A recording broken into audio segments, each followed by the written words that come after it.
everyone, and welcome to Season 3, Episode 2 of Mighty Moron with me, the United City FM. So after a bit of a tricky start, we lost the first couple of games. We have picked up a couple of wins in the most recent matches, so that means that our fortunes have turned a little bit. We're feeling a little bit more positive, but today is another tricky game against Nueva Chicago, who sit second in the division. Can we pick up the points?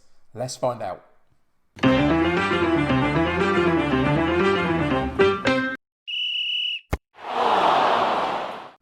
So, no hanging about today. We're going straight in the fixture list to show you what I was talking about in the introduction. 2 losses at the beginning of the season. Chacarita Juniors and Belgrano really put us under pressure to try and turn this thing around a little bit at the very beginning of the season. And we have slowly been able to do it. We got a draw in the next match before winning the next couple of games 2-1 apiece. And it's been primarily based around this guy, Franco Orozco, who's our left-sided winger, who we brought in over the summer. And he's been a real thorn in the side of all of the opposition that we played in the last couple of games and looked really, really bright and lively. The one issue that we have got is that I can't get any of my strikers scoring particularly. Galliano scored 1 in the friendly matches, but since the turn of the season, none of them have been particularly prolific so far. So we've got to work a little bit on that today, and Calidio will get his chance today. We've got a tricky game though against Nueva Chicago. If we go into the competition page and look at Primera B Nacional, you can see they're sitting in second place on goal difference behind Belgrano, who we've already played. So you can see we've got a tricky start to the season. We're currently sitting in 10th, which is not where I want to be at all. But at this point, with a couple of losses early on, it's where we are. And so we've got to build from here. And I'm hoping that because of the turn of our fortunes in the last couple of games, morale is a little bit higher. And maybe we can cause a bit of a small upset today away from home against Nueva Chicago in the Primera B Nacional. So let's go into the tactics page and see what we've got in store for them. So as you'd imagine, it's been relatively successful in the last couple of games. So not much has changed in terms of the tactics, etc.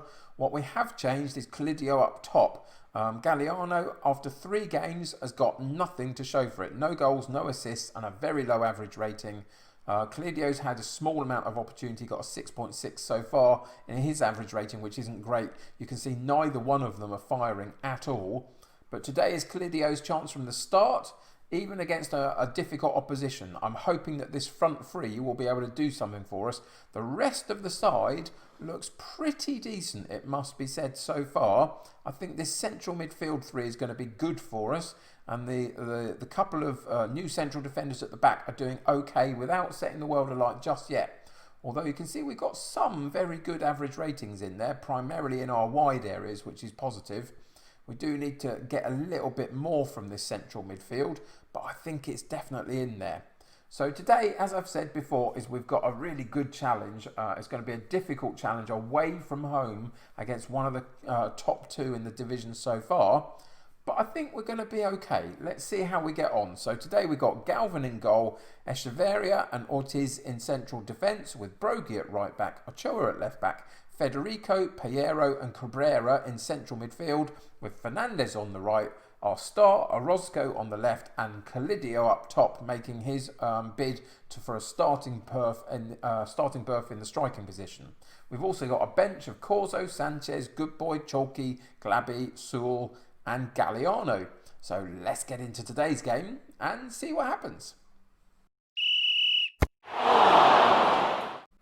So I've suggested to the players that we've been on a really good run recently. We've got to keep it going, so go out there and impress me. It is going to be tricky away from home, there's no doubt about it, but I do feel like we are just on the cusp of something pretty good with this particular group of players.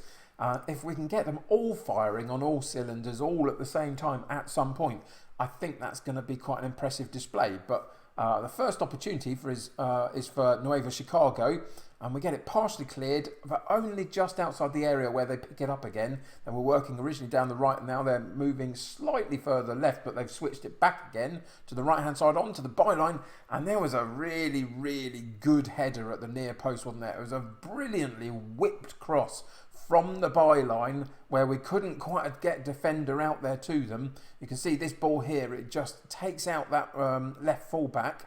takes the attacker slightly wider, but he manages to whip it back in at the near post, and Acuna just gets slightly ahead of the defender, heads it down, and the goalkeeper gets a hand to it, but couldn't quite claw it out.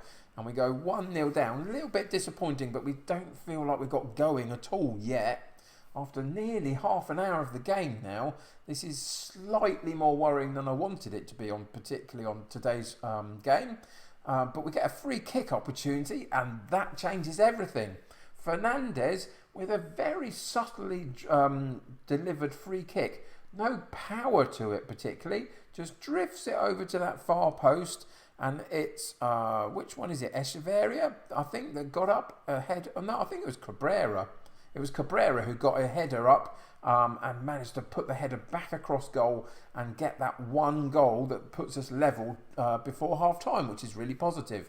And just before half-time, with like a minute left of injury time, we get a chance to break from a throw-in down the right-hand side. Fernandez runs unopposed for quite a way, puts a slightly dodgy ball out to Clidio, who managed to just bring it down and control it. And eventually the cross comes into the one player we had there, and it was Orozco, but he couldn't quite put the header on target, and it drifts narrowly wide. But at least we're showing in the latter part of that first half that we're beginning to get into this game. Possession is a little bit low. Our shots at goal is a little bit low. We've struggled in the first half hour to have any say in this particular match. But just towards the end, we were beginning to show that we could. So we're going to tell them, I think we're going to go with our assistant and tell them that we appreciate their efforts so far. Remember, we are playing a top side, so we do have to be a little bit kind of suppressed in telling them to go too gung-ho. But as soon as we go out into the second half, we're going to go into the shouts and demand more from them, just to put the pressure on, just to focus a little bit and keep concentrated on what you're doing, and keep that momentum that we brought from the last bit of the first half into the second half, should I say. A good chance with a good ball down the right hand side, and it's Fernandez with the cross in, and Calidio's under the ball but loops the header over the top of the bar. Unfortunately, couldn't quite keep the header down and work the goalkeeper, which was a little bit unfortunate. And the game is kind of drifting a little bit. 72nd minute already. Once this highlight has come and gone, we are going to make some personnel changes here. Not that I'm unhappy with the draw so far, but I just think we need some fresh legs on now. Because the game has drifted quite late into the game. The time has drifted quite late. Oh dear. Just as we were that's really disappointing. We were doing pretty well, I think. And then we absolutely messed this up. One key point, if you watch for the ball that's going to come in a second, that one there, we dropped off Gonzalez so much that he had so much time to just turn and take his shot, and of course he puts it in the back of the net there. From there, you'd kind of hope so, really, wouldn't you, with that amount of space? And what have we got going on? We've got a yellow card to Fernandez and a slightly low conditioning, but a good high average rating for him. But we have to protect him for future games, I think. So we are going to take him off. And then there's no doubt where we need to change, is there? Having built him up, which is always the way. Oh dear, Roscoe has a really bad game. I shouldn't have bothered, should I? I should never tell you that they've been playing well, because then they don't. But he's going to have to come out, and Sewell's going to have to come in, because there's no way I can leave Orozco there playing at that sort of level. And unfortunately, again, we've got the issue of our striker. Now that we've taken the attacking midfield player away, it feels just at the moment we're not able to get the support from midfield, because the two central midfielders are quite kind of defensive, supportive midfielders, not attacking. And so nobody's getting up to support him as much. And Calidio's been a bit isolated and is struggling for that. So Galliano comes in again, but I suspect he's probably going to have to have the same issue.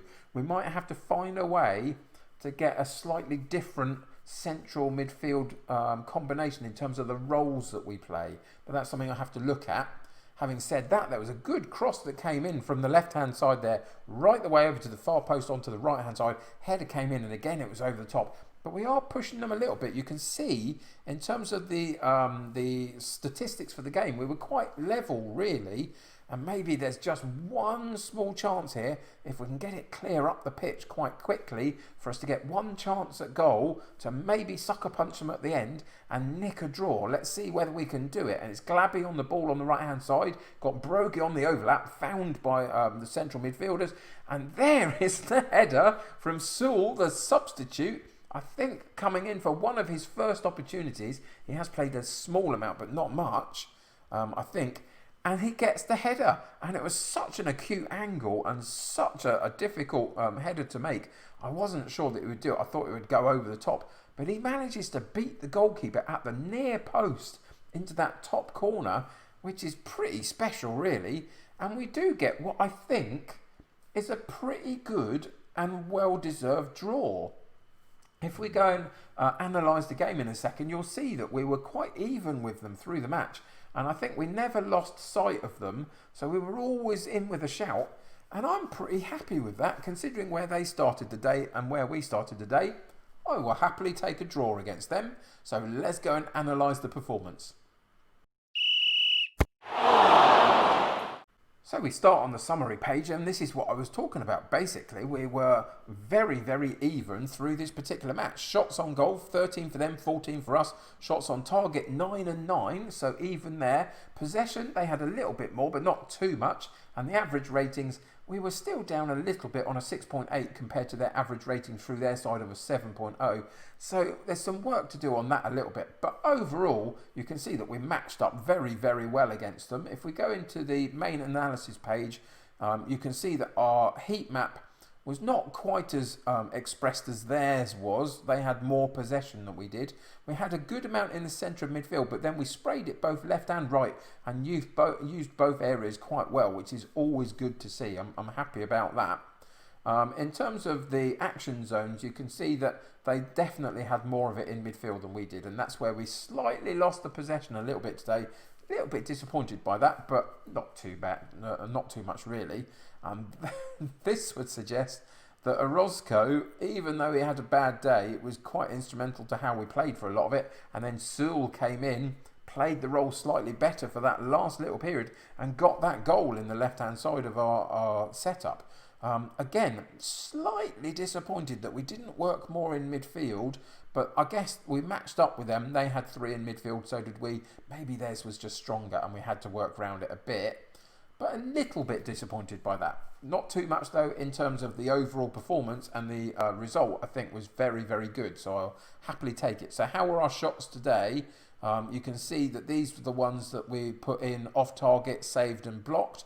So the goalkeeper had a decent game. If we take the off target ones out, all of these shots went on target and the goalkeeper did something about it, or the defender did something about it. So that's not too bad. We were creating chances. These were the off-target ones, and mostly they went over the top, didn't they really, which is a little bit disappointing. And again, we didn't quite get the strikers involved in the game in the way that I would really want them to. Intercepted passes, not too bad. As I've always said, these ones are fine because they're clearing the lines. It's this sort that I want, in this sort of half of the pitch, that I want to reduce as much as I can, because we should be taking our time a little bit to find the right moves here. And then the outer play, I'm really happy with these today. You can see that these were obviously clearing danger, that's fine, but there weren't so many up the pitch. And so some of our passing was a little bit more accurate, which is really good to see. So I'm happy about that. And let's see where we did, how we did in the crosses. Now that we've got wide men on both sides, you can see that we are peppering them with crosses, which is good. I think we need to find a way to get a little bit more support from midfield, maybe. I'll have to think about that one. And then the intercepted ones, you can see we are bombarding them with it. We've just got to find a way to get it to one of our people in the box. And that's the tricky thing that we learned from today, I would suggest. That's what the analysis page does for us. It points out some stuff that we need to figure out. And today is figuring out that role in midfield from one of our 2 central midfield players that maybe can support the play a little bit. We've got a box-to-box midfielder there, but it doesn't quite feel like that's working exactly just to get the support there. Maybe we're playing too quickly up the wings and they haven't got the time to do it. We'll have to figure that as we go, but overall I'm pretty happy with today. So in the team talk, we're going to say, well done lads, you've proved a lot of people wrong by avoiding defeat. And that's a pretty good response, I think, to a good performance. So we'll come out of the match day scenario and go back into the main pages and see where we're at. We sit still in 10th place after 6 matches, but we're well in contention for the teams above us. So with a good run of form now, I hope that we can sort of boost ourselves up the table a little bit. And the honours are even, that's no problem whatsoever. I was more than happy with that result. So let's go and check in with the schedule and see what we've got coming up for next episode. So we've basically got 2 episodes to come before the end of this calendar year when we take our big winter break. And the second of the 2, we're going to come back and play Chacarita Juniors and see if we can get revenge on them for the early defeat in the first game of the season. But between now and then, what we're going to do is come back and play this game here against Quilmes. I don't really know anything about them, if I'm honest. Another tricky away game, though, so we've got to be on our mettle a little bit. But there's some good games to come in the next few that hopefully, a few of these home games specifically, we can get the 3 points, continue to move up the table and begin to find our place within this particular division this season. And hope that it's high enough to get one of those playoff places again and give that a better go. So that's the plan. Quilmes next episode away from home, and then the final one of the calendar year before we take our mid-season break against Chacarita Juniors, trying to get revenge on them for the early defeat. That's what we're doing for the next 2 episodes, but that's going to basically do it for today. I'm actually pretty happy with the way it's gone today. They were always going to be a tricky side to beat, but we avoided defeat, which is really positive, and we've shown that we can compete. And there's some positivity in and around that. If we can solve that slight issue in midfield of supporting the player a bit better, then I think we're on to a winner here. So thanks very much for joining me today. I hope you're really enjoying this particular series. I know I am. I'm really enjoying my time in Argentina. It's different to get your head round a little bit, and I don't know all the players and the teams, but I'm really enjoying working within the Club Deportivo Moron setup and trying to make them into the Mighty Moron that I think is in there. So anyway, it's going to do it for me today. Thanks for joining me. Subscribe to the channel if you haven't already and join my United City community. The more the merrier. Click that like button for me. It helps me get seen by lots of other people in the community. The more that it's liked and shared about. So do that for me if you can. Until next time though, take care of yourselves. I'll see you very soon. Bye for now.